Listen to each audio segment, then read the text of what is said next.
Welcome to the Infinite Wealth Podcast. I'm Cameron Christensen, along with our co-host Anthony Faso. And today we have reached a milestone. This is episode 100. Anthony, we made it. We did it, man. We did it, right? So today we've got a little different outline for you. We've got some questions that we're going to be asking each other and going through. And so I say we get started. What do you think? Let's do it. Anthony, what were some of your thoughts when we first started this podcast? What was your intention?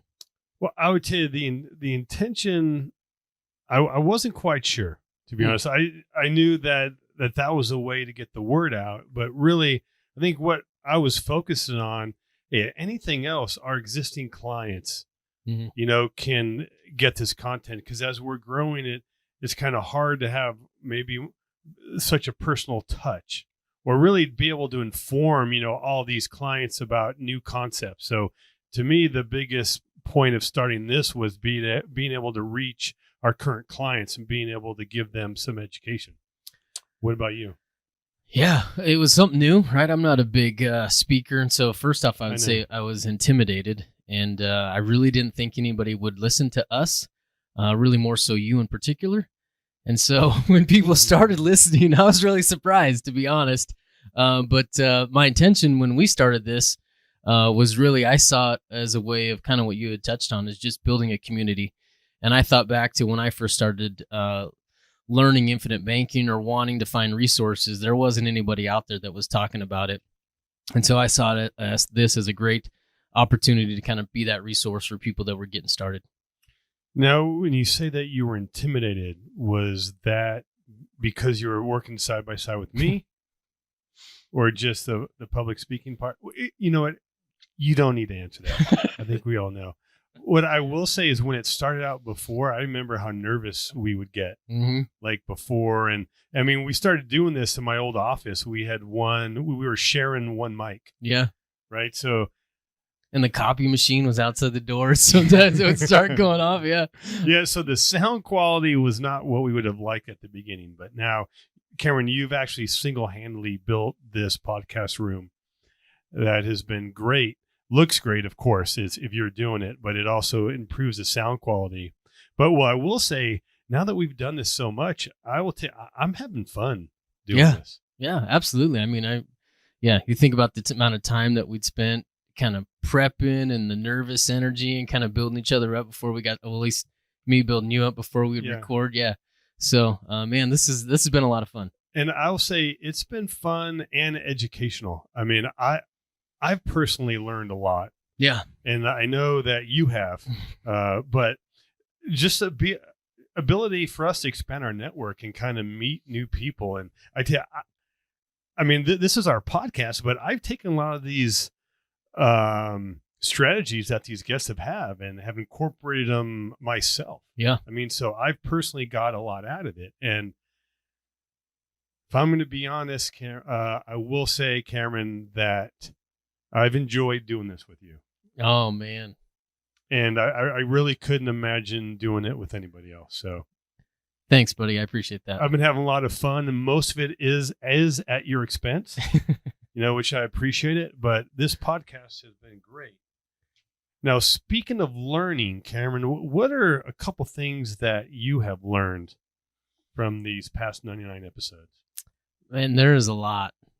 There's a lot that I've learned. And kind of as I look back and I'm thinking about it, the one thing that I think is really kind of jumped out to me was we had been using kind of the life equity line of credit kind of here and there in certain instances, but I would say that is probably really helped. Interviewing Brendan on this podcast has really helped get that word out to our clients, and really some prospective clients have heard that and heard about the opportunity of using that LELOC. And then for us to kind of come in here and do this kind of a case study on that has really been great. And man, we've utilized that opportunity a ton. Well, do you want to summarize the LELOC for if there's a new listener? Yeah, the LELOC is in instances that we'll use it if someone has a very large kind of lump sum that they want to get into a policy, is we do have certain restrictions on policies. And so a lot of times it's difficult to get, hundreds of thousands of dollars into a policy right away. And so one of the things that we've done is we've used a PDF premium deposit fund where we can fund that, and that feeds the policy over a certain number of years. And then what we'll do is the same thing that we do with the actual policy is when you put it up as collateral with the insurance company, if we just take that policy and the PDF to a third party, a bank, is we can achieve and accomplish the same thing by taking loans against not only the cash value, but also the balance of that premium deposit fund. Yeah. So what you're talking about is that strategy. We should probably get a cool name for that strategy you're talking about. Yeah. And that's really when somebody has a lump sum and maybe they can't commit to ongoing premiums. We have a way to design it where that first year they can have 95% plus liquidity, and using the LELOC. And the LELOC, what that is instead of borrowing from the insurance company, using your policy as collateral, with the LELOC, we're using a bank, and the bank's using your policy as collateral, and we're borrowing from a bank. So I think the LELOC works very well when we have that single deposit, but I'll tell you, I use it on my policies as well, just to lower the cost of the interest, but more importantly, being able to consolidate all my policies into one loan and being able to write a check. I mean, has been a huge benefit. It's easier to manage, but also I can get a policy loan like that. Yeah, which is super cool. Awesome, Anthony. What's something you've learned? I learned a bunch, as I mentioned earlier, but I tell you a couple of highlights is I learned that the best product, or really maybe the only product that you should use for your hair, is Paul Mitchell. Okay, so I think we've established Paul Mitchell is like the upper echelon top of shelf hair products, right? Top shelf. But outside of personal care, I learned a lot about inflation. Particularly with Aaron Chapman, the way that he explained, like, I think we all know about what inflation is, but he was able to put some numbers behind it and discussing about taking he had a cool name for it. Do you remember? It was leverage long, leverage high, payoff slow. Yeah. And not only was it a cool slogan, but he had the math to back it up. Yeah, you mentioned on inflation is I think a lot of people talk about inflation, but he has probably one of the best kind of conversations that I've heard about that. Just the definition of it and the example just really helps people kind of get a grasp on inflation. Now, Really speaking of that, I've been getting a lot of questions about inflation because people are, if you notice, things are getting more and more expensive. Cars, like travel right now, where our money is losing power. So I think we should do a podcast on the effects of inflation, but also a lot of people are questioning, well, what about the cash value of my life insurance policy? How is inflation going to affect it? How is if the dollar, loses buying power compared to other currencies? So we definitely have some answers for that. And I think we should do a podcast on that. But great teaser. Nice. Yeah, thanks. Yeah, well done. To expand on what I've learned is, as we're preparing for these podcasts, it's been helpful to reread books. Yeah. Again, rereading Becoming Your Own Banker was great. And now we've been going through the cash flow quadrant. So going through those books, I mean, for one, it's been a while since I first read it. But with anything, if the more times you read it, you start picking up more things. So I've been learning a lot. Anthony, speaking of rereading it, how many times do you think you've read Becoming Your Own Banker? Probably about 2 to 3 times more than you is probably what I would say. What about you? Okay. Yeah, well, one more than you. Okay. Yeah. Somebody's wrong. Okay. Now, Cameron, what was your favorite episode or guest? I'm going to start with my favorite guest because I'm a big fan of this guy, and it's a great segue from what we were just talking about. I think we have the same one. I will say we wrote together. We wrote these questions together, but we answered them separately. Yeah. But I did take a sneak peek of your. Of course, you cheated. You looked at the answers as always. Yeah. No, my favorite guest would be Barry James Dyke. Okay. I have been a big fan of his since I read his book. I don't know how long ago, and I can't tell you how many people I've told to go read that book. But I remember how nervous I was when I was reaching out to him to have him as a podcast guest. And I was sitting in my office one day, and the phone rings, and I hit it, and it picks up, and he's like, "Cameron?" I go, "Yeah." And he goes, "Barry Dyke, great to speak with you." And me, I just got nervous instantly, and I tried to play it cool, and I'm like, "Barry, how's it going?" Like we were old friends, right? But I was as nervous as could be, man. And I remember we had a brief 5-10 minute conversation, and I was like, "Man, we would love to have you on here as a guest and just talk about some of the books that you've written over the years and some of your thoughts on certain topics." And he agreed. And I remember I hung up and ran over to your office and exchanged a big high five. So, man, that was a pretty cool moment for me, as I'm a big fan of Barry James Dyke. Anthony, how about you? I've got a couple more, but I'll circle back. I'd say probably my favorite guest. You know what is cool is how I'm surprised. I mean, being up front, we're landing some bigger guests than I thought. You know, maybe I'm underestimating our podcast. But one of my favorite guests was Rabbi Daniel Lapin. And before we started the podcast, he's there sitting at his desk, and he goes to grab a drink, and it appears to be an ice cold mug of beer. And we're like, "Rabbi, is that a beer?" And he's like, "Yeah, it's Blue Moon." And while he takes a sip, and he goes, "Well, do you mind? Do you not want this in the shot?" I'm like, "Oh, I mean, I think it's even cooler. Yeah. So do whatever you do."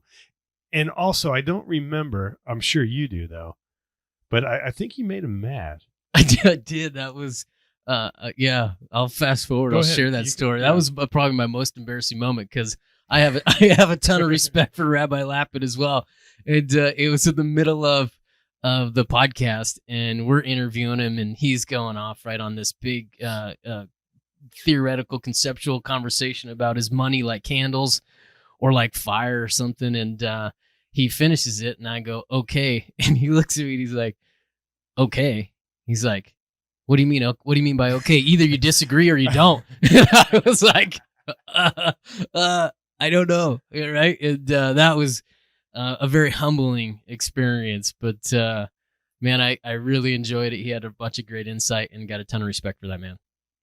Well, as far as the podcasts, like educational wise, like some of my favorite ones, like I really like the couple that we did on interviewing turnkey rental providers. Yeah. And so like what the turnkey rental provider does is they find the property, they rehab it, they find a tenant, they manage it, meaning that they collect the rents, they take the phone call. So they handle toilets, termites, and tenants, right? All we do is we're the investor. We come in and buy it. And we reap the rewards of the cash flow, but also if there's any damage or repairs done. So I don't want to say that it's all happy, but like we've often said, we're big on control. If you have the time and expertise, go find your own deals, right? But if you're like me, or I'm busy and I don't have that expertise, and honestly, I'm too nice of a guy to be a landlord. Like I can't do that. So I'm outsourcing it. So the turnkey providers have been a great way to allow me to get involved in real estate on a more passive aspect. But then also, like we had the Land Geek. Mm-hmm. I mean, with that business model, it just made a lot of sense. And so if you missed that episode, I'd recommend that you go ahead and check it out. And we're gonna put in the show notes the episodes that we refer to. But in essence, what his business model is that when you buy a house, I mean, that market is very efficient. There's a realtor that'll help you sell it. There's a bank that will help finance it. But in this raw land, literally in the middle of nowhere, it's very inefficient. There's no realtors. There's no bank financing. which that creates an opportunity for somebody to come in and make it more efficient. So we're going out and buying land, say 25 to 30 cents on the dollar, then we're turning around and selling it for $1. And since there's no bank, we become the bank. Mm-hmm. So this is something that we've been doing for a year. So that's been really helpful for me since we've incorporated as well. Yeah. Look back, favorite episodes is absolutely the Land Geek, and right up there with them with Mark was the two guys with Casual Fridays. Yeah. Justin Sleva and Adam Salfi. Very similar business models, but they were different enough to make it extremely interesting to kind of see how they have kind of changed a little bit. And man, I thought that was great. And I look at those things as great entry points really for anybody, right? I mean, there's not a whole lot of money that you need there. And really, that's one of the things that we talk about is being able to create a business, create it to where there's very little effort that needs to be put into it at a certain point, right? There's always time and energy that you need to put into something to get it started. But the passivity that you can sustain that business with is really enticing. And another one of my favorite guests, last one for me, would probably be Kyle Stanley. And he was talking about the Airbnb market. And I think he went through 3 different opportunities or ways to get into the Airbnb market. And just that short-term market is on fire right now.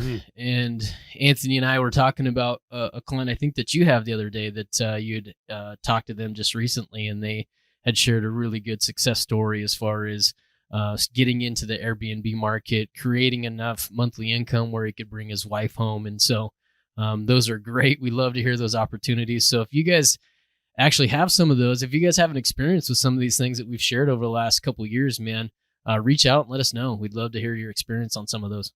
Yeah, with just little details on what the case you're referring to. This guy had a cabin that was kind of used as a second home, and he turned it into a short-term rental. And now after expenses, he's averaging $4,000 a month net. And in March, because of spring break, he actually netted 7. Nice. So one of his goals is for his wife to be able to quit her job. And we're getting real close to do that.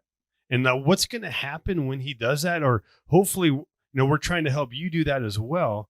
But if you free up that time, what that allows you, for one, we're big on spending more time with the family, but also we can take some of that time to start looking in deeper into some of the investments and other ways to create passive income. So I believe when we can free up that time, that's going to compound in passive income. Mm-hmm. Agreed. Anthony, you and I have taken a lot of shots at each other over these last 100 episodes. Yeah. If more than others. Yeah. But if you had to pick maybe 1 or 2, what would be the favorite dig that you had at me over these last 100 episodes? Well, I want to be able to try to be a little more humble. I'm going to give you the favorite dig that you had on me. Okay. Because then I want to hear. I mean, I get a lot of digs on you, so you have a lot to choose from. But wait, so I'm picking the best dig that you had on me? Yeah. Oh, okay. Switching it up, are you? Okay. Yeah. The best one I had that you did on me, and I don't know what the term was. Maybe I was talking that I was a CPA. I don't know what we were saying before, but you told somebody. I hope this made the recording. I hope so too. In the podcast. But you said that I had CPA tattooed on the small of my back, and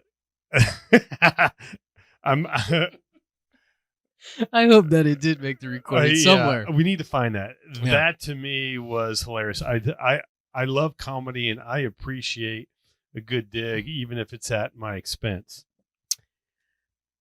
That was a good one. And I think that was the Kyle Stanley episode, and we had just got on and we were kind of chatting with the guy, and we kind of started taking shots at each other before the actual episode. But that was a good one.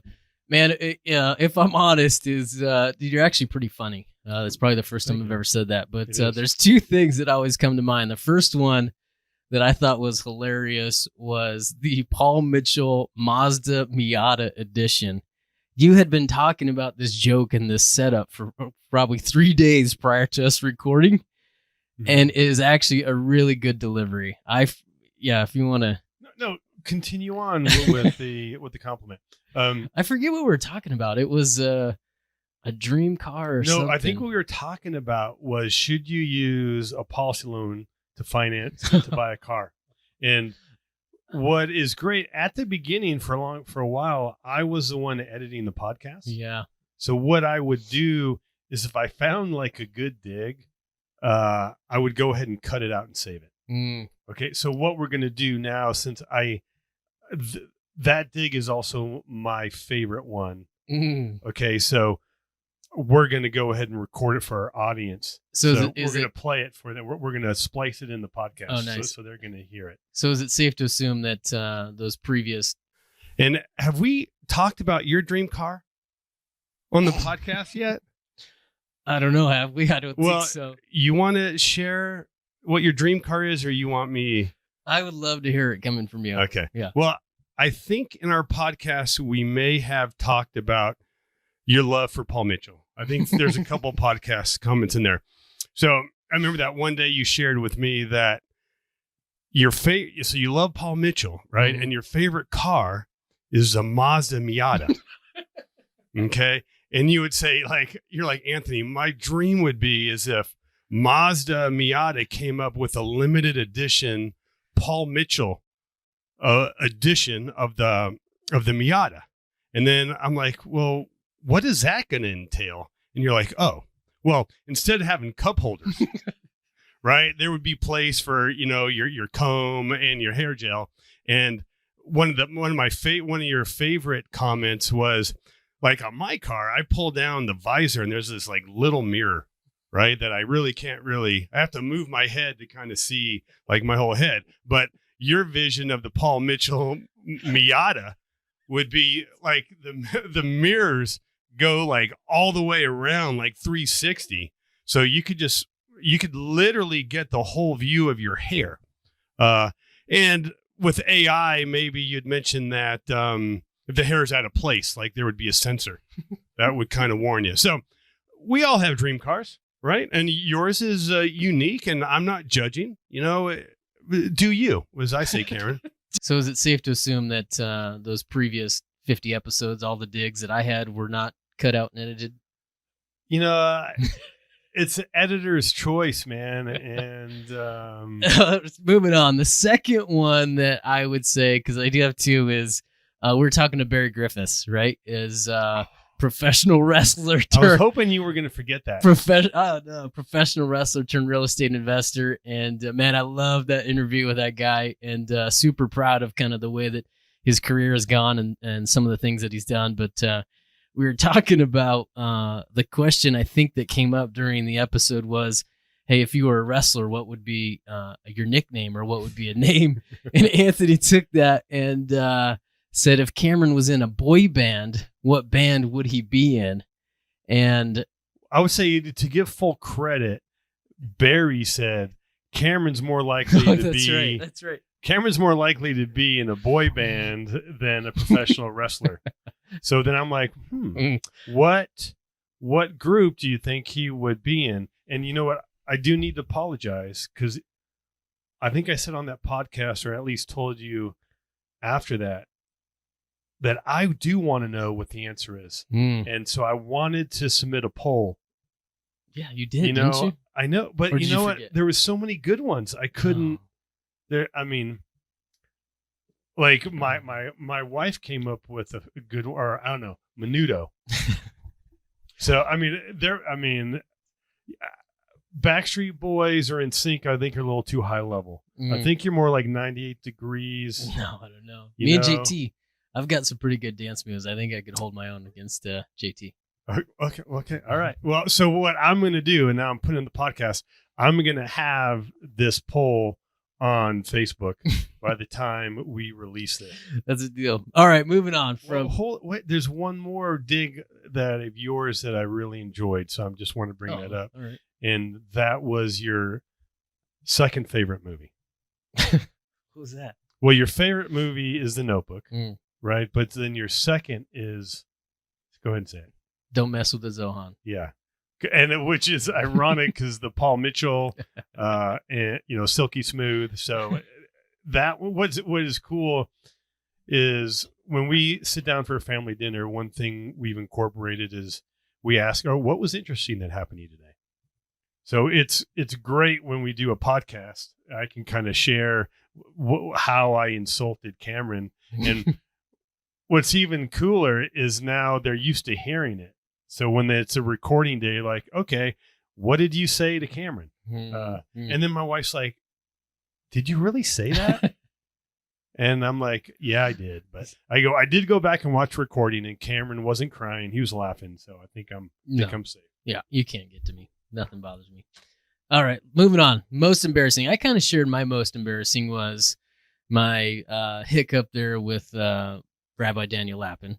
Yeah, that was terrible. It was embarrassing. What was yours, Anthony? Most embarrassing moment? You've had plenty, right? You've tripped up many times. I've had. You got to just pick one, though.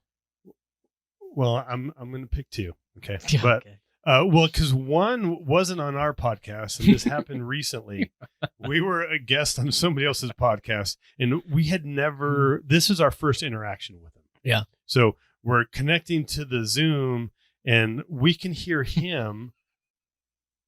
I'm sorry. He can hear us, but we can't hear him. And we're like, you do the normal thing. Let's check, make sure the microphone, the speaker. And then I realized for some reason I had the volume turned like down. So when I get it fixed, I'm like, it helps if you turn up the volume, trying to kind of make fun of myself. But he's like, oh, did I not have the volume? And so he thought it was him. And then he even got up to test something else. I'm like, oh my gosh, I didn't. What a way to start the podcast. So I was already kind of had the giggles, and then when he introduced us as Anthony, right, yeah.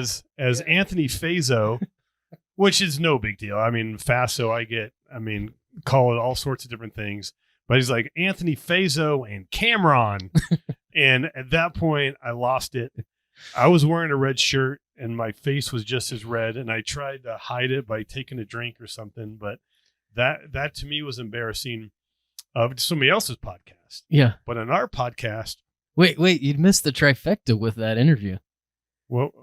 The trifecta was that we started getting going, and he asked us for introductions. Oh, yeah. And you were giving yours, and then he just dove right into questions, and I just stood there just without giving introductions. So I was just eye candy for that one. I know he never asked for Cameron's introduction, and I thought about mentioning it, but that's not really important. Let's just focus on me and infinite banking. You did talk a lot in that interview. I did. Yeah. That's a surprise. Mm-hmm. But what happened in our podcast early on, and I've learned from then, was it seems I would say in our first 20 podcasts or so, the best ones, I forgot to hit record. Oh, right. Oh man, because we had mentioned how many times did we do that? And when I say we, I mean you. Yeah, twice. Yeah, twice, and they were both good. One was Gary Crawford. Yeah, and then a really good one with Todd from Capital Preservation Services. Yeah, talking about taxes. Maybe I was so excited to talk about taxes. Oh, but what was interesting, and I wonder if we could see the video somewhere, but here we're talking about taxes. So I'm like, hey, just, my joyful self.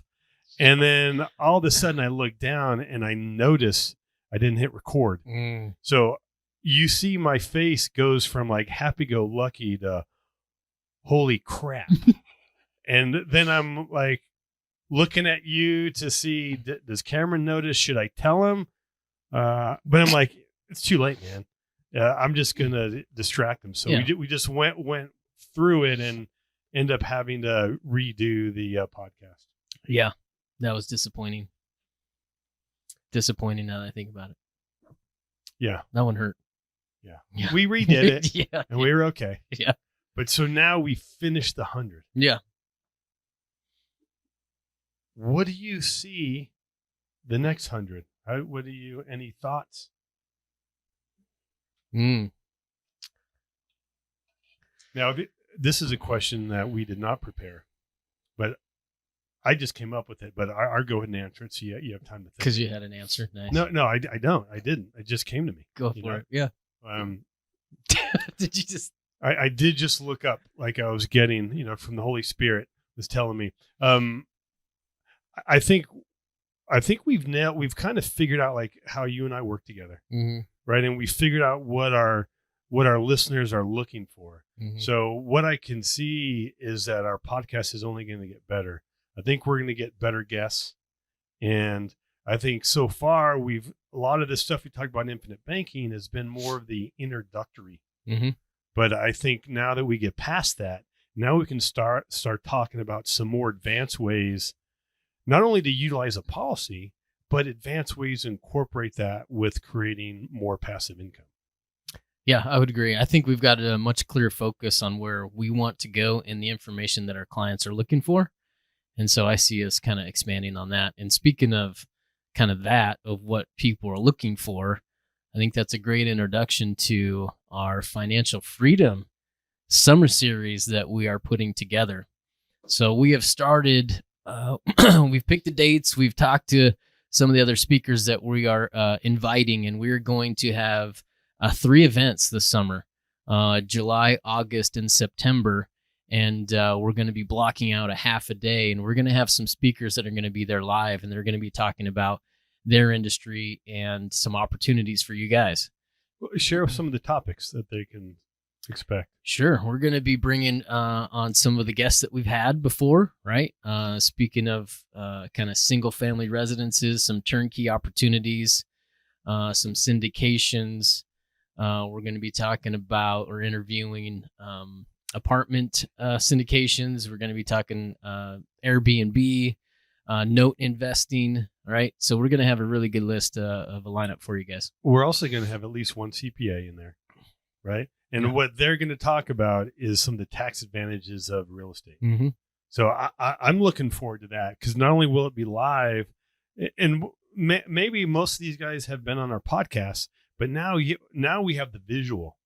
Well, we can kind of show, maybe looking at some reports, looking at some numbers, and also this will be interactive. Yep. Where people can ask questions. And then we're going to take that and we will put that into our course. So for our clients, we'll be able to watch that at their leisure. Our intention with this is that once somebody watches this, is they've got kind of as much knowledge as they think they would need to kind of take some actionable steps forward into kind of one of these areas. And so that's our intention behind it, is kind of bringing some really good speakers for you guys, but to also follow it up with some opportunities to move forward. Sweet. Awesome. Well, buddy, it's been fun. Congratulations on episode 100, and here's 200 more, huh? Sounds good, buddy. Let's do it. Go make it a fantastic day. Take care.